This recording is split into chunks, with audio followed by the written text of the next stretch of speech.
Gratis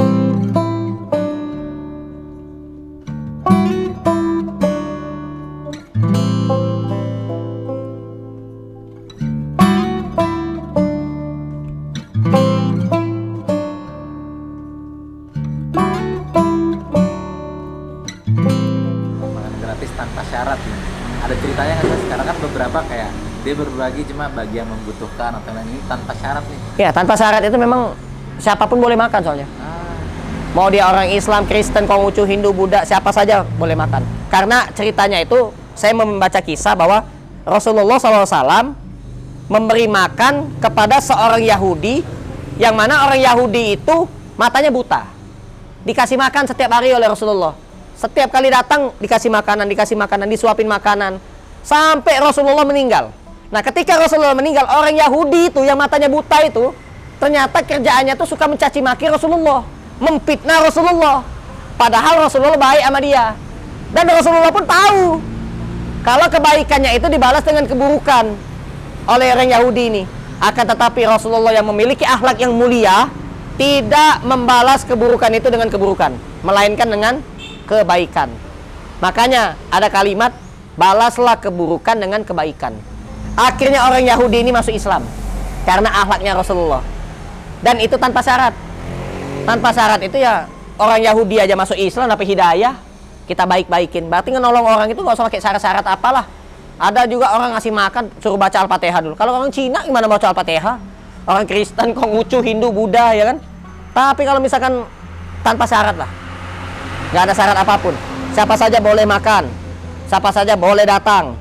Ada program bagi-bagi sembako. Oh, jangankan orang Islam, orang Konghucu nggak punya agama, kepalangan. Orang nggak punya agama itu, apa namanya kalau nggak ateis. Nah, kita kasih bantuan. Nggak punya duit keluar negeri, ya nanti saya videoin deh, saya bantuin. Kalau keluar negeri saya nggak punya duit, gitu kan? Minta bantu. Kemarin ada orang mau pulang kampung ke Palembang. Pas kebetulan saya punya duit, saya bantuin, saya kasih. Pulang dia ke Palembang. Ya, kalau misalkan ada orang luar negeri mau datang ke sini, ya paling saya videoin, saya ngajak netizen, yuk kita patungan yuk. Ya kan, kalau 100-200 mah ada buat bantu kan, gitu kan. Tapi kalau juta-juta nggak ada. Jadi kita harus satu semangat, yang kedua ya kita harus tulus lillahi ta'ala, hanya mengharap ridho Allah, karena semua yang terjadi itu atas izin Allah. Nggak akan terjadi kalau bukan atas izin Allah, nggak akan terjadi. Nah, semuanya atas izin Allah. Jadi semuanya punya Allah dan sangat mudah bagi Allah. Yang kaya jangan sombong, yang pintar pun jangan sombong. Karena semuanya itu Allah katakan sangat mudah. Sangat mudah bagi Allah. Allah mematikan manusia mudah sekali. Allah menghidupkan manusia mudah sekali. Allah menjatuhkan manusia itu sangat mudah sekali. Jadi apa yang mau disombongkan? Apa? Fir'aun aja tumbang. Fir'aun yang memiliki kekuasaan, yang memiliki harta, yang memiliki tahta dan jabatan, mati tenggelam. Apalagi kita nih, jabatan udah pangkat nggak seberapa, sombongnya minta ampun, hati-hati. Sangat mudah bagi Allah. Allah bikin kita kaya raya, sangat mudah bagi Allah, kecil. Jadi jangan pernah merasa aman dari murka Allah, jangan pernah merasa aman dari azab Allah, dan juga jangan pernah merasa khawatir, karena selalu ada pertolongan dari Allah. Allah itu selalu bersama kita ketika kita menjadi manusia yang sabar, bersyukur, dan ikhlas. Sabar, syukur, ikhlas.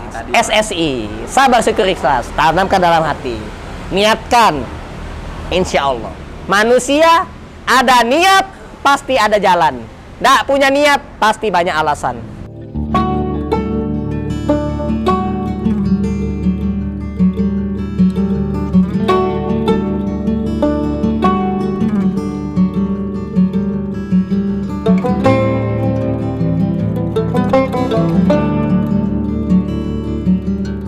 Terkadang yang kita anggap itu ujian, yang kita anggap itu musibah, ya, yang kita anggap itu sakit, ada hikmah yang sangat besar, ada rezeki yang tak disangka-sangka, ada doa yang terkabulkan.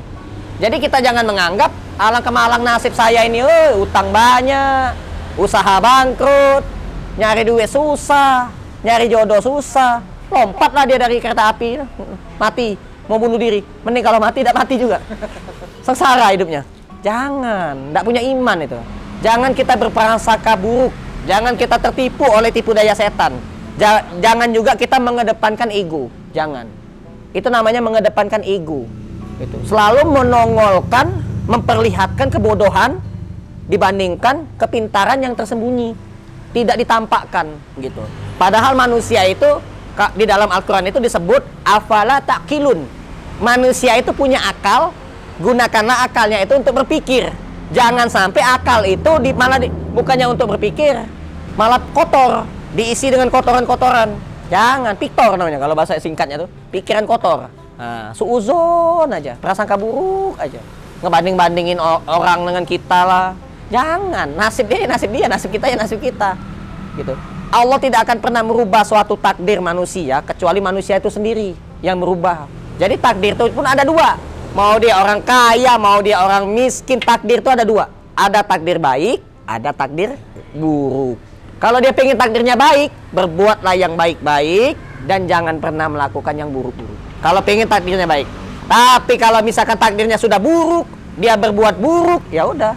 Untung dia nggak jadi buruk semuni. Iya kan? Takdirnya sudah miskin, nakal pula, malas pula. Nah udah, tambah parah. Nggak berubah, begitu-gitu aja hidupnya. Ibarat muter di lingkaran aja. Lingkaran ini muter. Besoknya susah, besoknya lagi susah. Susah. Sampai mati dalam keadaan susah. Tapi kalau dia keluar dari sini, hijrah, rajin ke masjid, sholat, berdoa, minta sama Allah, banyak belajar, banyak ikhtiar, berusaha bangkit. Wah, suksesnya luar biasa suksesnya. Gitu. Bisa jadi orang kaya dia, bisa ngebahagiain keluarganya, orang tuanya, bisa jadi suatu kebanggaan.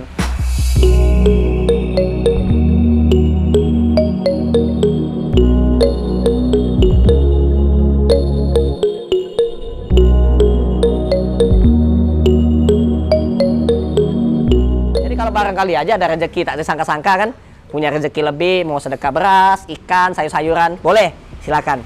Buat pengusaha-pengusaha atau pedagang-pedagang sayuran juga, daripada terbusuk-busuk sayurannya, iya kan? Mumpung masih seger, silakan disumbangin biar berkah. Nah, buat juragan ikan, juragan daging, juragan sapi apa, biar berkah ya. Boleh ya? Saya ini bukan minta sumbangan sih. Saya hanya menawarkan yang mana mau beramal silakan ke rumah makan gratis. Rumah makan gratis ini terbuka untuk siapa saja. Boleh. Dan insya Allah apa yang diberikan itu menjadi barokah. Insya Allah. Amin ya Allah. Amin. Yang mau datang langsung nih Mas Adi, Boleh. apa harus Ada alamat. Buka aja Google Map. Buka aja Google Map, namanya Rumah Makan Gratis Cilangkap. Ada juga Rumah Makan Gratis Ciangsana. Atau buka aja lah rumah makan gratis terdekat dari rumahnya. Ada kok, di mana-mana ada. Sudah banyak cabangnya. Tapi kalau saya adanya di Rumah Makan Gratis ini, Cilangkap. Ya. Kalau misalkan di daerahnya nih ada rumah makan gratis juga, mau bantu ke sana juga boleh, silakan. Gitu. Jadi nggak harus ke sini, gitu kan? Sama aja kok. Jadi kita itu bukan mencari kekayaan, bukan cari sumbangan, bukan cari duit, bukan cari tenar biar terkenal, bukan cari keuntungan, enggak.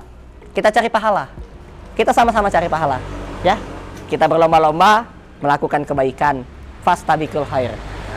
Dan juga nanti kita saling mendoakan yang baik-baik ya. Karena Islam itu mengajarkan kita untuk saling menguntungkan. Nah, kalau kita saling menguntungkan, kita harus saling doakan. Nah, Islam juga mengajarkan kita untuk saling tolong-menolong dalam kebaikan, bukan merugikan. Banyak orang sesama muslim tapi saling merugikan, saling menyakiti, saling mengkhianati. Padahal Islam mengajarkan tentang kebaikan, saling tolong-menolong dalam kebaikan. Allah katakan di dalam Al-Quran, di dalam suratul Baqarah ayat yang ke-261. Surat Al-Baqarah 261. A'udzubillahi minasyaitonirrajim. Masalul ladzina yunfikuna amwalahum fi sabilillah kamasali habbatin ambatat sabilillah fi kulli sumbulatin mi'atu habba wallahu yudha'ifu lima yasha wallahu wasi'un alim. Allah katakan, masalul ladzina yunfikuna amwalahum fi sabilillah kamasali habbatin ambatat sabilillah fi kulli sumbulatin mi'atu habba wallahu yudha'ifu lima yasha wallahu wasi'un alim. Tadi baknya kepanjangan. Allah katakan, barang siapa yang menginfakkan hartanya ke jalan Allah bagaikan satu butir yang Allah tumbuhkan menjadi 7 tangkai. Dari tiap-tiap 7 tangkai ini Allah tumbuhkan 100 butir, masing-masingnya 100 butir bagi setiap yang Allah kehendaki. Sungguh Allah maha luas, maha mengetahui. Jadi jangan pernah kita merasa takut ya. Rugi nanti. Kalau sedekah nanti rugi. Kalau infak nanti rugi. Zakat nanti rugi. Oh tidak. Allah ganti 700 kali lipat.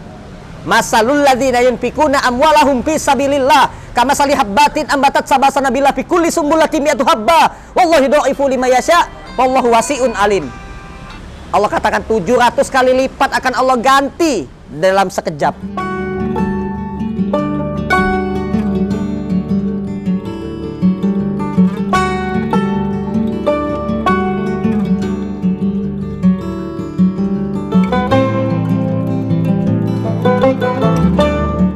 Harapan itu ke depannya apa sih Mas? Di rumah makan gratis ini yang belum tercapai sama Mas Adit, cuma itu diharapkan banget nih Mas Adit. Di rumah makan gratis ini apa sih Mas?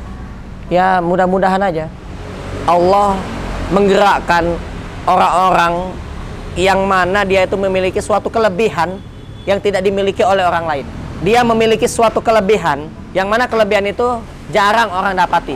Contoh, ada orang dia nyari duit 1 miliar itu gampang banget. Nyari duit 10 miliar pun gampang banget gitu.